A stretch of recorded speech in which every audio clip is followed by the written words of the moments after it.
বিপ্লবী আন্দোলনে বাংলা হয়তো নেতৃত্ব দিয়েছিল। বাংলা থেকে যুবশক্তিকে সংগঠিত করে ইংরেজ বিরোধী আন্দোলন গড়ে তোলা হয়েছিল। কিন্তু পাশাপাশি পাঞ্জাব এবং মহারাষ্ট্রের ভূমিকা কিন্তু নগণ্য নয়। আমরা সাহারানপুরের নাম জানি এবং সেই সাহারানপুর বিপ্লবী আন্দোলনে গুরুত্বপূর্ণ ভূমিকা নিয়েছিল। পাঞ্জাব কেশরী লালা লাজপত রায় পাঞ্জাবকে অগ্নিমন্ত্রে দীক্ষিত করেছিলেন। 1904 সালে JM চট্টোপাধ্যায় এবং আরও কিছু সহযোগীদের চেষ্টায় সাহারানপুরে বিপ্লবী চিন্তাভাবনা আস্তে আস্তে ছড়িয়ে পড়তে থাকে।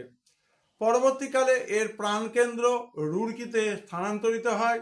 সদস্য সংগ্রহ করার কাজ চলতে থাকে।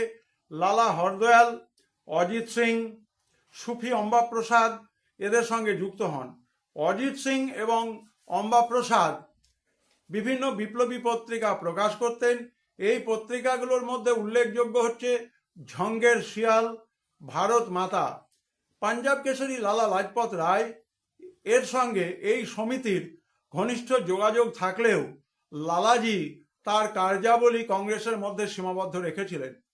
বাংলার বিপ্লবীদের সঙ্গে এই সমিতির যোগাযোগ ছিল এবং পাঞ্জাবের আরেকটি গুরুত্বপূর্ণ গুপ্ত সমিতির নাম হচ্ছে আর্য সমাজ। 1907 সাল থেকে বিপ্লবী আন্দোলনের সঙ্গে যুক্ত বলে যাদের অভিযুক্ত করা হয়েছিল তাদের বেশিরভাগই ছিলেন কিন্তু আর্য সমাজের সদস্য। 1907 সালে লালা আর্য সমাজের ভূমিকায় লাজপত রায় অজিত সিংয়ের নির্বাসনের পর পাঞ্জাবে বৈপ্লবিক আন্দোলন যথেষ্ট পরিমাণে বৃদ্ধি পায়।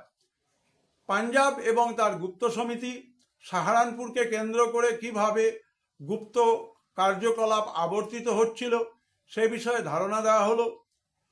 অবশ্যই কোনো ভিডিও বিষয়ে বা কোনো ভিডিও করে দেওয়ার জন্য আবেদন থাকলে কমেন্ট বক্সে এসে লিখতে পারো এবং এই ভিডিওগুলো তোমাদের চতুর্থ সেমিস্টারের ইতিহাস বিষয়ের কাজে লাগবে বলে তৈরি করা হচ্ছে।